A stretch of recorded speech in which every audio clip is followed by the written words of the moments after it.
Hello, dear friends. Friday, March 15th, 2024. It is TGIF, about 8 degrees Celsius, 45 degrees Fahrenheit today. Beautiful day. Spring is on the way and everything is looking really nice. Wanted to share with you this book, try and do a quick review for this book. Silly me, this was lent to me, and I thought, it says New York Times bestseller, Thinking Fast and Slow by Daniel Kahneman. And it says winner of the Nobel Prize in Economics. And so I thought, great, I can learn about economics. But it's not a book about economics, it's a book about psychology. So there you go. If I had known, I took Psychology 101 at the undergraduate, and B.F. Skinner and Pavlov's dog and all those things. It wasn't really my thing at the time, but it's interesting and trying to learn human behavior and stuff. But I was really looking forward to something about economics, which I really enjoy, and so it kind of disappointed me, but it is what it is.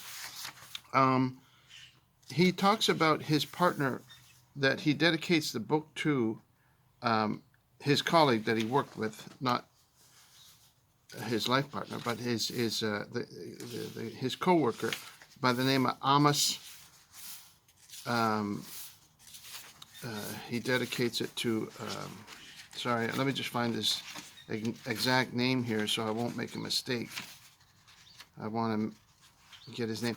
Amos Tversky, Tversky, Amos Tversky, and they used to collaborate on their ideas for psychology and economics, and together those two won the Nobel Prize, but unfortunately Amos passed away early at the age of 59, and I just wanted to look him up briefly to see what his story was, and he was apparently a Jewish atheist. I didn't know there was such a thing. So isn't that funny, because I've been on this topic of atheism, and he came up as a Jewish atheist. This gentleman, Daniel Kahneman, I believe he's Jewish, but I don't think he's an atheist. There's nothing in his bio to indicate that. And so we go through, and the book starts off quickly by talking about System 1 and System 2, saying that you have two ways of thinking. And he says that System 1 is the fast, immediate reaction that you have to an external stimulus or information that reaches you. And then System 2 is when you have to ruminate, think, ponder about something, and analyze it. This is, he calls System 2 thinking. So he divides up the way the mind thinks into two categories, System 1 and System 2. And that lays the foundation for the title of the book, Thinking Fast and Slow. So the thinking fast is, he calls System 1, and the thinking slow he calls System 2. So very straightforward. Right away out of the gate, I'm thinking, well, maybe there's a continuum. There's not specifically delineated or specifically defined two types of thinking, but there's a gradual adaptation between those two forms of thinking, which would be natural to think that way, but he never addresses that, at least not early on in the book. He just divides them into two categories for ease of study, I suppose, if anything else. And then he goes on to give examples of how our mind thinks in those two different ways, which is cool. That's psychology. That's what psychologists study, and they do a bunch of wild experiments on people of all kinds, looking at their eyeballs up close and seeing how they react to outside information and then taking notes on it. And it really didn't give me all that much interest until I reached chapter 4. Chapter 4, it started to grab my attention. He says here, he goes back to talking about David Hume and David Hume's principles of association, resemblance, continuity, and causality, and he expands on them. But one sentence here on page 52, he says, you know far less about yourself than you feel you do. You know far less about yourself than you feel you do. And so he starts to, in chapter 4, he starts to get into some very compelling insights on how people act. There was a nice quote that I liked on the bottom of page 54. It says, to act calm and kind regardless of how you feel is very good advice. So he starts to move towards taking control of your system 1 reaction by using more of system 2. So pausing, waiting, and allowing yourself to evaluate what is you're experiencing. I mean, it's hard to do in an emergency situation, of course, but this is what the goal is according to chapter 4, at least that particular section. And I think that if you're watching this video, you're probably already starting to get bored, and that's what happened to me. But actually, chapter 4 is quite compelling. He talks about an experiment where they show, they put people's eyes, a little image of people's eyes on a donation box. So if you think you're being watched, even if it's a simulation, it affects the amount that people give. So they set up a donation box. One day they put a little image of flowers. The next day they put an image of a person's eyes, in front of the donation box in the lunchroom of a company. And I see how much people will donate to pay for the group coffee that they share, for example. And he says if the eyes are there, it triggers something in your mind that you feel like you're being watched. You want to donate more. And they do the studies and they graph it out and they say, oh yeah, this actually works. If you have an image of 2 eyes staring at you, even though there's nobody there, even nobody's watching, it affects the mind, and then your subconscious compels you to act in a certain way. So chapter 4 started to hook my interest, and from there he goes on to discuss a whole bunch of different illusions that we can easily fall into, and he starts to talk about the influence of specific words. Now, I don't know if you know, but I read Malcolm Gladwell's book called Blink, which I thought was just extremely powerful, insightful on how we are affected by the words that we see, the words we read, through advertising and so on and so forth. And somebody wrote at the beginning of this book, and he said, anti-Gladwellian, refreshingly anti-Gladwellian. The Atlantic gave a review of this book and said that it's absorbingly articulate and infinitely intelligent and very compelling.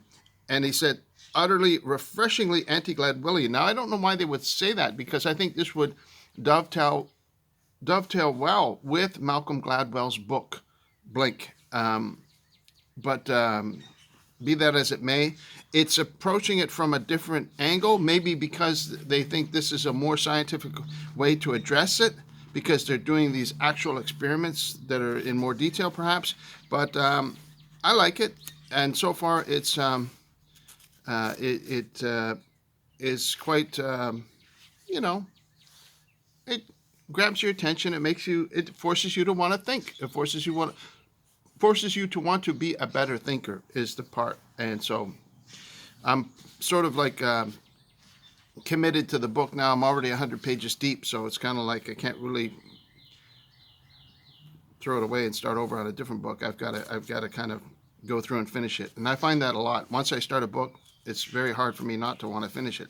He references Nassim Taleb's The Black Swan, a very popular book. He references that on page 75. Goes into more perceptive experiments in chapter 7, and it's interesting because he talks about the halo effect, how if you have a good impression of somebody, you have a tendency to think that everything they do is good, and it's an interesting way that he describes that topic. Pardon me, just having a little bit of Java. I'm sorry. So that's interesting. The halo effect is interesting. And then he brings up this topic of what you see is all there is, and he uses the letters as an acronym for WYSIATI. What you see is all there is, and he's talking about in the context of a court case. And I thought, as I was reading this through, it really can be summed up in one of Solomon's Proverbs. This not completely, but almost the entire section in the area around page 85 is a direct application of Proverbs 18, verse 17. And that came to my mind, and so I looked it up. And that proverb says, the first to plead his case seems right until another comes and examines him.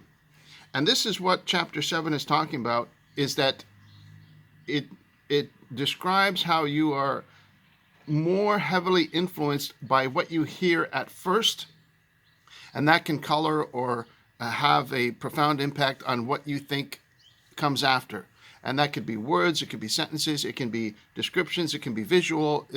Almost any kind of stimulus that comes at you first will obviously, I mean, it's intuitive, right? Is going to have a greater weight than if you switched around. If you say, this person is really nice and kind and generous, and then you say,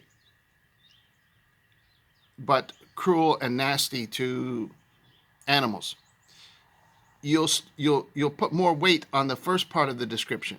Whereas if you say, this person is nasty and cruel to animals, but they're also kind, nice, and intelligent, whatever, afterwards, you'll put more weight on the negative thing. It's hard for me to describe it here without making it sound like it's trivial, like it's just a basic, it's like it's not saying anything. But in any event, that whole chapter essentially can be summarized by that proverb, right? The first to plead his case seems right until another comes in and examines him. So that succinct message from Solomon, if you dwell on it, you can save yourself a lot of time studying to be a psychologist, if you know what I mean, right? It's kind of like it takes a small concept and he expands on it, and then they do experiments on it, and they put people in a lab and they show them words and give them things to read, and then they retest them and evaluate their responses, and on and on and on. It unless you're really into psychology, I don't know how these people study this stuff all day long. Forgive me. Okay, so let's go back, and then again, we continue on how judgment happens, more things about perception in chapter 8, and then again in chapter 9, it's called answering an easier question. And chapter 9 can again be summarized by a proverb from the same chapter, Proverbs 18, and that would be verse 13, which says, he who gives an answer before he hears, it is totally folly and shame to him. So if you give an answer before you hear all the data, it tells you that it's basically folly, foolish, another word for foolish, and shameful. It's kind of disgraceful to do that. And this is what he's saying that people do a lot in chapter 9. So I don't know if the guy really knows Proverbs chapter 18 or not and wanted to expand it into a book or not. But then he summarizes at the end, and this is part 1. I finished part 1, takes you to page 105, where he summarizes all the characteristics of the system 1 way of thinking. So the fast way of thinking, he summarizes and lists all the different ways you think that way. And then we're going to move on to part 2 called heuristics and biases. So there you have it. I've gotten through about 100 pages, and we're looking at about a 450-page book. So it's a little bit tedious. It's not what I expected. I apologize. It's pretty boring unless you're really into psychology. But, that's what people do. They spend their lives as professors, and then they get their students to help them, and they do all these crazy experiments about human behavior and the way humans think, and they try and evaluate it. But it's like Solomon said, you can spend a lifetime in reading all the books you want. But he said the summary of what Solomon said is just to fear and obey God, right? He says you can study all these books all you want, but it's almost like a shortcut. Actually, this morning I was reading Mark chapter 8, and Jesus is speaking to these people, and he says, "Don't you yet understand?" He was like almost marveled that they were so thick they couldn't get it. He made his parables as simple as possible. And a lot of times he told them that he was speaking in parables for that specific purpose. He said, so that they're hidden from the wise, but they're revealed unto the babes, the children, the innocent. They're able to understand them because they have childlike faith, but they're hidden from the wise. And he even quotes that one time. He says, "Dear God," he's praying to his Father, saying, "Thank you for hiding these from the noble and wise, but you've revealed them to the childlike, innocent people, because it was the Father's good pleasure to do it that way." This is what Jesus explained to us, right? Anyway, so yeah, in Mark chapter 8, and also that jumped out at me from Mark 8 was when he tells Peter, and he says, "Get thee behind me, Satan."